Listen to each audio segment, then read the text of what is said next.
तो दोस्तों आज हो गया 15 अगस्त 2023। यूपी में देश दुनिया के सभी ताज़ा मुख्य समाचार लेके आए सिर्फ आपके लिए। चलिए फटाफट खबर शुरू करते हैं। उससे चैनल को अब तक सब्सक्राइब ना किया हो तो फटाफट चैनल को सब्सक्राइब कर दें, लाइक कर दें, शेयर कर दें ताकि इसी तरह खबर आप हर रोज़ देख सकें। चलिए शुरू करते हैं आज की पहली बड़ी खबर। सुप्रीम कोर्ट ने बिहार में जातिगत गणना को मंजूरी देने वाले पटना हाई कोर्ट के 1 अगस्त के आदेश को चुनौती देने वाली याचिका पर सुनवाई सोमवार को 18 अगस्त के लिए टाल दी है।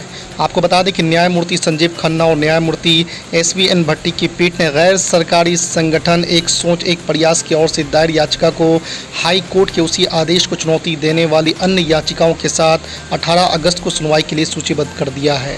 अगले साल होने वाले लोकसभा चुनाव से पहले MP, छत्तीसगढ़ और राजस्थान में विधानसभा चुनाव होने हैं। तीनों चुनाव में NDA और इंडिया गठबंधन के बीच मुकाबला तय माना जा रहा है।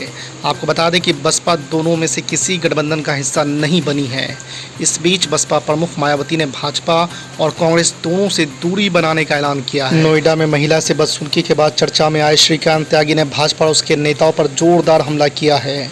मुजफ्फरनगर में त्यागी भूमिहार सभा में श्रीकांत त्यागी ने कैबिनेट मंत्री स्वतंत्र देव सिंह को लेकर आपत्तिजनक बातें कही है। ये भी कहा है कि दंगे के आरोपी त्यागी समाज ने सुरेश राणा और संगीत सोम को चुनाव हराकर घर भेज दिया था। समाज और बेटियों का अपमान करने वालों को त्यागी समाज सबक सिखाएगा। ज्ञानवापी मस्जिद के बाद उत्तर प्रदेश के मथुरा में स्थित श्री कृष्ण जन्मभूमि और शाही ईदगाह मस्जिद विवाद सुप्रीम कोर्ट पहुँच गया है। आपको बता दें कि याचिकाकर्ता ने मांग की है कि ज्ञानवापी की तरह शाही ईदगाह का भी वैज्ञानिक सर्वेक्षण किया जाए। श्री कृष्ण जन्मभूमि मुक्ति निर्माण ट्रस्ट द्वारा दायर याचिका में दावा किया गया है कि कथित शाही ईदगाह मस्जिद पर हिंदू समुदाय का अधिकार है, जिसका निर्माण हिंदू मंदिरों को तोड़कर किया गया था।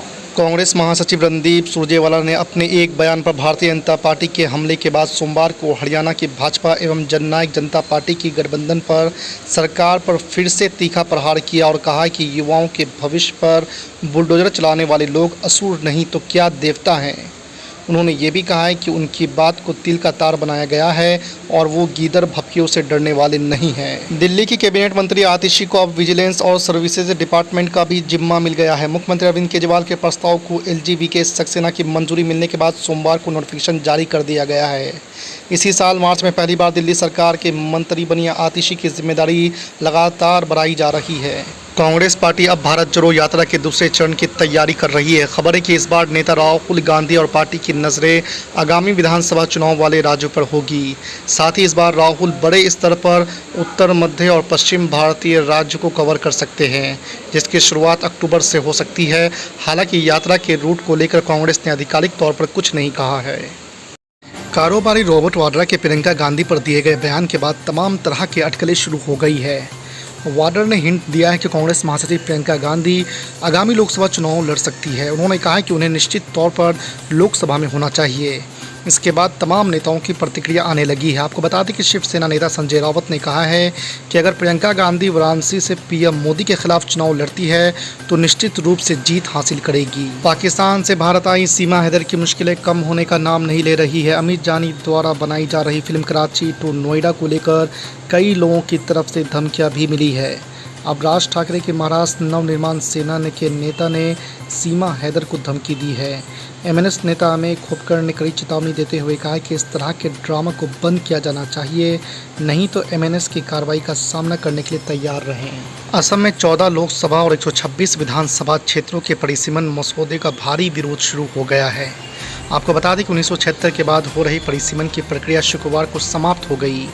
परिसीमन के अंतिम मसौदे में कई विधानसभा और लोकसभा क्षेत्रों के इलाकों में कटौती किया गया है, जबकि कई क्षेत्रों को ख़त्म कर दिया गया है और कई असेंबली सीटों को SC/ST के लिए आरक्षित कर दिया गया है। दिल्ली सेवा कानून को लेकर भारत सरकार ने अधिसूचना जारी कर दी है। अब दिल्ली के अरविंद केजरीवाल सरकार के मंत्री ने इस कानून के बहाने यहाँ के उपराज्यपाल विनय कुमार सक्सेना पर जमकर निशाना साधा है।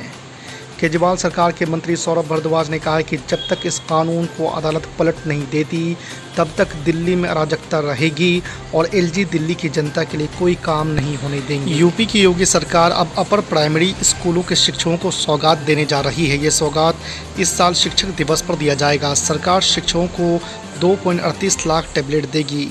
इससे प्रदेश में बड़ी संख्या में स्कूलों में स्मार्ट क्लास शुरू हो सकेगा। इन नए स्मार्ट क्लासों में शिक्षक बेहतर तरीके से बच्चों को पढ़ा सकेंगे। 2024 में होने वाले लोकसभा चुनाव से पहले समाजवादी पार्टी के अध्यक्ष अखिलेश यादव ने नई टीम का ऐलान किया है।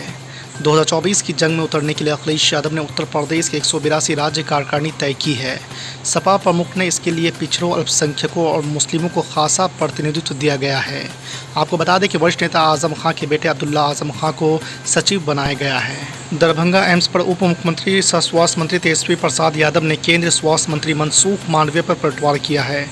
रविवार को ट्वीट कर तेजस्वी यादव ने कहा कि ये कौन से अदृश्य विकास की राजनीति है कि जहां स्वास्थ्य मंत्रालय ने एम्स के लिए अभी तक स्थल फाइनल किया ही नहीं और प्रधानमंत्री कह रहे हैं कि वहां एम्स खोल दिया गया। सांसदीय बहाल होने के बाद राहुल गांधी शनिवार को पहली बार वायनाड पहुंचे। वायनाड से राहुल गांधी ने भाजपा पर हमला बोलना जारी रखा है। राहुल गांधी ने कहा कि भाजपा का लक्ष्य परिवारों को नष्ट करना है। राहुल गांधी ने इस दौरान भाजपा और कांग्रेस के बीच के अंतर का भी बताया। उन्होंने कहा कि भारत एक परिवार है, भाजपा के लोग इसे बांटना चाहते हैं। मणिपुर एक परिवार था, उन्होंने इसे भी नष्ट करने की कोशिश की। भाजपा ने लोगों के बीच के संबंधों को खत्म कर दिया है। राहुल गांधी ने कांग्रेस के बारे में कहा है कि हम जोड़ते हैं। सुप्रीम कोर्ट ने दिल्ली की अदालतों में गोलीबारी की हालिया घटनाओं पर चिंता व्यक्त करते हुए देश भर के प्रत्येक न्यायिक परिसर में स्थायी अदालत सुरक्षा इकाइयों की तैनाती समेत एक सुरक्षा योजना की जरूरत बताई है। सर्वोच्च अदालत का कहना है कि ऐसी घटनाएं न केवल न्यायाधीशों, वरन वकीलों, अदालत के कर्मचारियों, वादियों और आम जनता की सुरक्षा के लिए जोखिम पैदा करती है।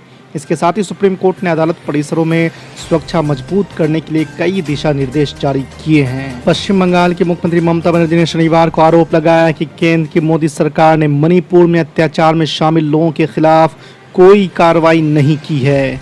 ममता बनर्जी ने कहा कि पीएम केयर्स फंड, राफेल सौदे, नोटबंदी जैसे मुद्दों से घिरे प्रधानमंत्री भ्रष्टाचार पर नहीं बोल सकते हैं। आपको बता दें कि टीएमसी प्रमुख ने कहा कि प्रधानमंत्री बिना किसी सबूत के विपक्ष पर आरोप लगा रहे हैं क्योंकि भाजपा नहीं चाहती है कि देश के गरीब लोग जीवित रहें। कांग्रेस पार्टी के सांसद अधीर रंजन चौधरी को लोकसभा से निलंबित कर दिया गया है। उनके निलंबन के खिलाफ प्रस्ताव को लोकसभा में मानसून सत्र के दौरान ध्वनि मत से पारित कर दिया गया है। अधीर रंजन के निलंबित होने के बाद शुक्रवार को लोकसभा में मानसून सत्र के आखिरी दिन विपक्षी इंडिया गुट के सांसदों ने हंगामा मचाया और सदन से वॉकआउट किया। आपको बता दें कि निलंबन के विरोध में सांसदों ने संसद के अंदर डॉक्टर अंबेडकर की मूर्ति तक विरोध मार्च किया। बिहार के डिप्टी सीएम तेजस्वी यादव ने पीएम मोदी पर झूठ बोलने का आरोप लगाया है। उन्होंने कहा है कि पीएम मोदी ने अपने संबोधन में कहा है कि उन्होंने दरभंगा में एम्स खोला है, लेकिन ये सफ़ेद झूठ है। उन्होंने एम्स खुलवाने नहीं बल्कि रुकवाने का काम किया है और इसके लिए बीजेपी के राजनीतिक दबाव का वजह बताया है। साथ ही तेजस्वी यादव ने ट्वीट के जरिए वो चिट्ठी भी शेयर की है जो उन्होंने दरभंगा एम्स के लिए केंद्रीय स्वास्थ्य मंत्री को लिखी थी। असम के मुख्यमंत्री हेमंत बिस्वा शर्मा ने कहा कि वो वोट बैंक की राजनीति नहीं करते हैं। उन्होंने कहा कि कांग्रेस के विपरीत वे राजनीति को मुस्लिम समुदाय से जुड़े मुद्दों से नहीं जोड़ते हैं।